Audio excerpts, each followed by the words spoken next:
Bom dia, então, professor Paulo. Dizer que é uma grande honra tê-lo aqui em Chapecó, no nosso quarto Congresso Catarinense de Sementes. Eu acho que é um momento histórico para nós estarmos recebendo você aqui. Professor Paulo, para quem não conhece, é professor da Unesp, né? De Unesp Botucatu. professor de mecanização. Então, assim, prof, se você gostaria de fazer uma apresentação, complementar um pouco sobre o seu trabalho, como que você tem atuado hoje dentro do agro? Pô, primeiro é uma honra para mim, né, prof? Eu tá com você aqui, tá aqui em Chapecó. Infelizmente o ano passado já era para ter vindo e não deu certo por causa de agenda, mas esse ano deu certo e de estar aqui. Eu sou professor de mecanização da Unesp, como você falou, né, e tenho o grupo de plantio direto, que é o meu grupo de pesquisa lá, onde a gente forma pessoas que falam sobre mecanização no plantio direto. Então a gente lida desde a semeadora, da máquina, com plantas de cobertura, parte de solos, né? Tudo que envolva a mecanização em plantio direto é essa área que a gente trabalha. E estamos com a turminha de graduação, mestrado, doutorado. Eu acho que é um legado que a gente deixa aí, né, Marcelo? Sim, então, hoje na palestra, né, que foi proferida aqui no Congresso, a gente percebeu que você é uma pessoa muito conhecida, né?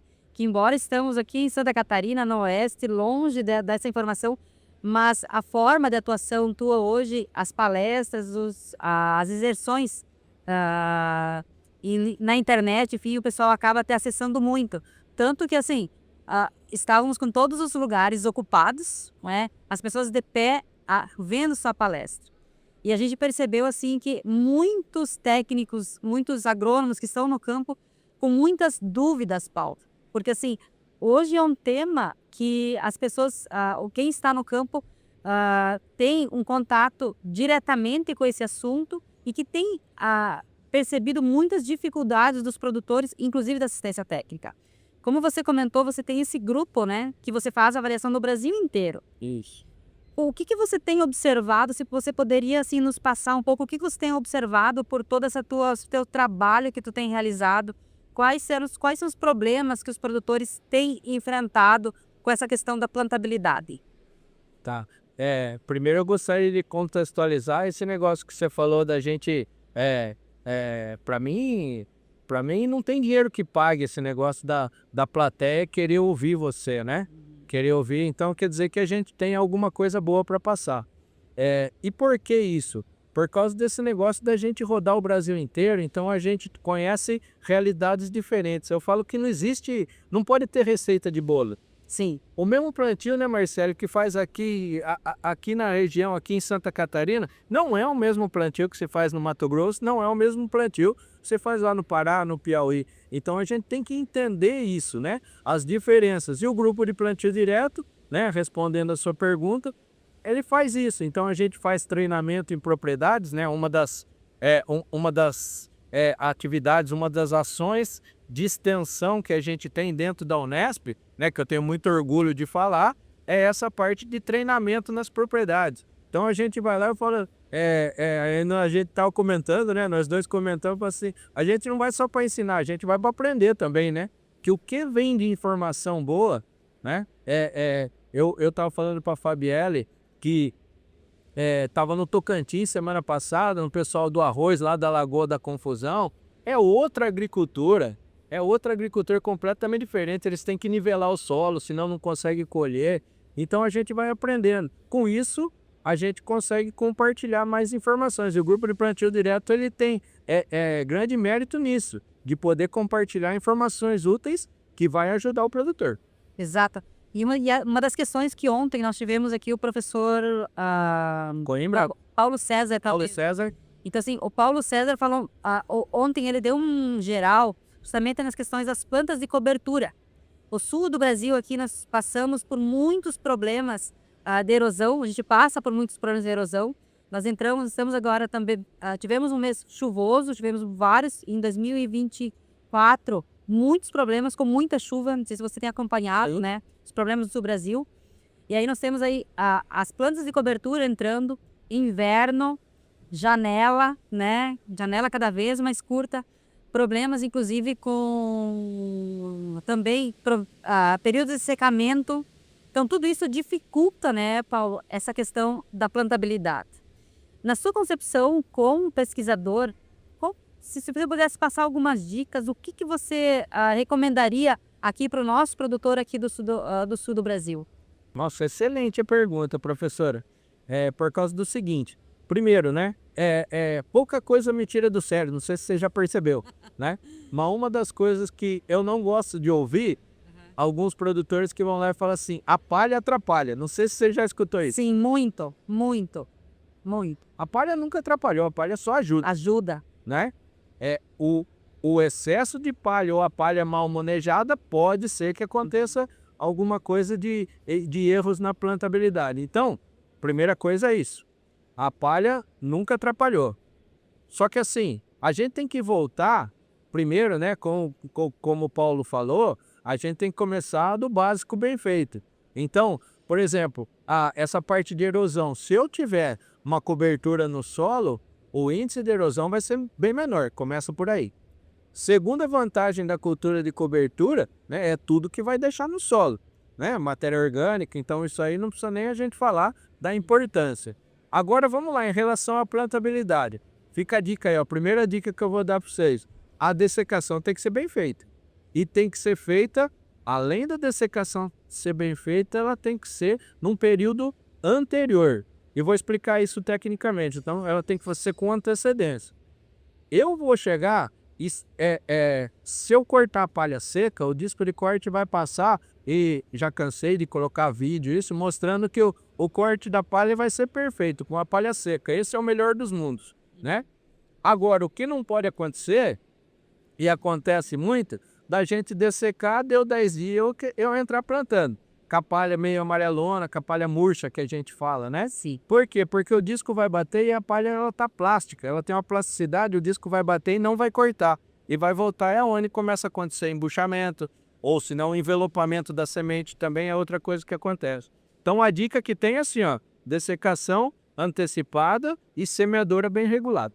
Na sua opinião, quantos dias assim que você tem observado que essa dessecação deve ser realizada antes do período da semeadura? Excelente.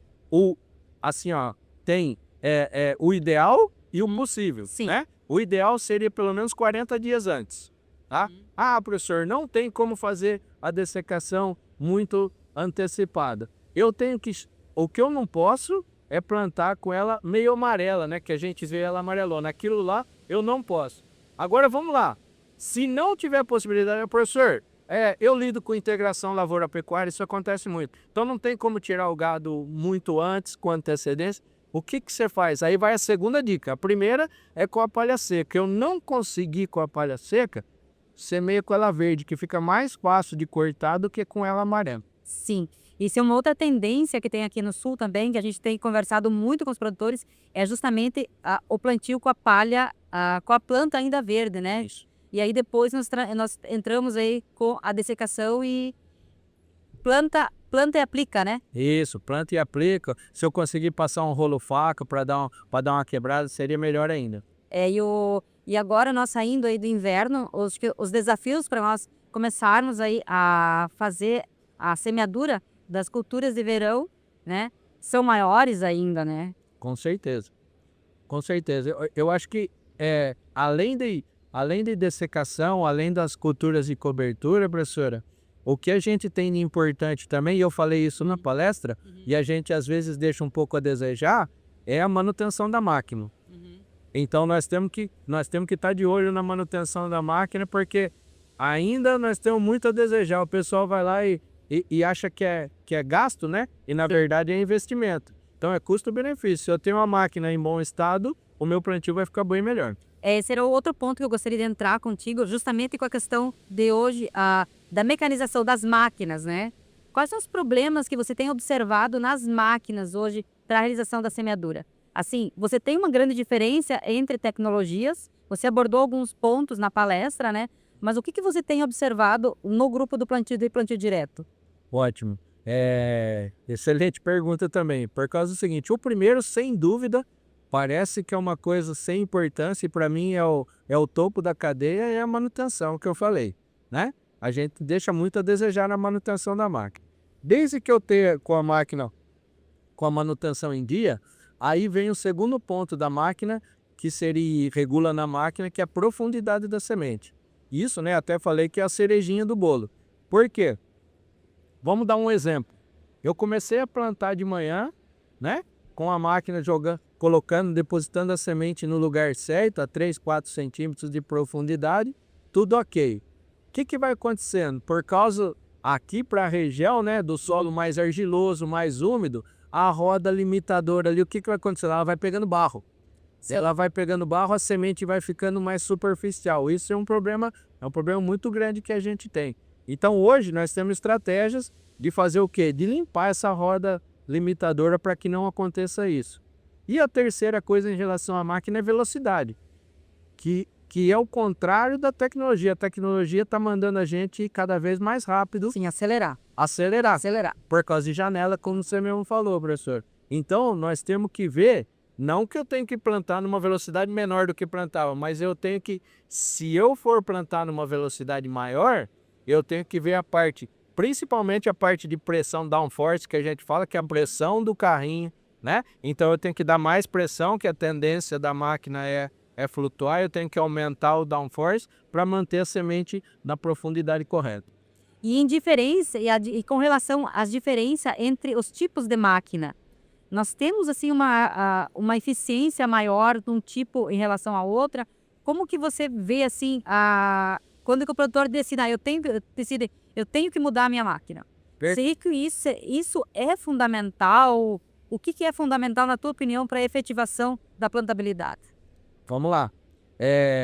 Nossa, pergunta excelente também. Por causa do seguinte, o pessoal vai lá e às vezes fala assim, não, quem planta bem é só máquina nova. Não. Sim. O que aconteceu nos 2 últimos anos? A gente vai lá e teve problema de um preço baixo da saca da soja, por exemplo. O que aconteceu? Isso aí reflete na venda de máquinas. Pode ver, diminuiu a venda de máquinas. Só que sabe o que aumentou, professora? Aumentou o retrofit nas máquinas. Então eu falo assim, como eu vou ter que continuar com a minha máquina, eu vou dar uma melhorada nela. Isso aí foi 100%. A turma percebeu que às vezes eu não preciso comprar uma máquina nova. Se eu fizer um retrofit, colocar novos componentes da máquina, ela pode ter um resultado bom. E isso é muito legal. Então, respondendo, né? Nós temos diversos tipos de máquinas. Umas entregam uma semeadura melhor e outras entregam uma semeadura menos adequada. Só que assim, eu consigo regular para todos os tipos de máquina. Quer que eu dê um exemplo? Semeadora mecânica, por exemplo, né? O pessoal vai lá e vira e fala assim, a semeadora mecânica não tem uma boa plantabilidade. Por que não tem? Eu falo principalmente por causa de 2 fatores, né? Que esse produtor não está tendo uma boa plantabilidade. Primeiro, padrão de semente. Então, a pneumática ainda ela suporta um pouco de diferenciação entre as sementes. Agora a mecânica não suporta. Sim. Esse é o primeiro ponto, né? E o segundo, a velocidade. Então, se eu quero plantar com uma semeadora mecânica de disco horizontal, eu tenho que plantar numa baixa velocidade e de preferência com uma semente padronizada. Eu consigo um plantio bom. Muito bem. Estamos quase com o nosso tempo encerrando. Para nós finalizar a nossa conversa, né? Não sei se você gostaria de complementar algo dessa conversa, o que você gostaria de deixar aí de recado final para os nossos congressistas, para quem vai estar também assistindo esse podcast. Tá. Primeiro eu gostaria de agradecer a oportunidade, é muito legal estar com vocês aqui. Segundo, eu queria falar da semente, né? Eu falei na palestra, para mim a semente é uma pérola. Então eu tenho um baita de um esforço de produzir uma semente de qualidade e às vezes a gente não põe com tanto capricho do jeito que ela merecia. Então vamos cuidar melhor da nossa semente na hora de depositar ela no solo. Então, professor Paulo, eu gostaria também de te dizer que é uma grande honra tê-lo aqui conosco em Chapecó, no nosso 4º Congresso Catarinense de Sementes. Falar para ti que assim que todo esse trabalho teu, essa tua trajetória, você percebeu hoje na palestra sala cheia, todas as pessoas querendo te ouvir. E a gente percebe assim por tudo que tu tem realizado até hoje, essa trajetória, com certeza vai ter muitos feitos ainda para ser conquistado. Por isso fica meu agradecimento, o meu reconhecimento por todo o teu trabalho. muito obrigada por você ter se deslocado a São Paulo num dia chuvoso, né? Com uma agenda apertada, estar aqui com nós. Eu que agradeço, Marcelo. Eu agradeço demais. E o que você falou assim, às vezes é duro cair a ficha para mim, porque eu sou muito simples, né? Daí a hora que o pessoal vem falando assim, nossa, casa lotada, coisa para mim é mais orgulho ainda. Então, obrigado pelo convite. Nós te agradecemos. Muito obrigada.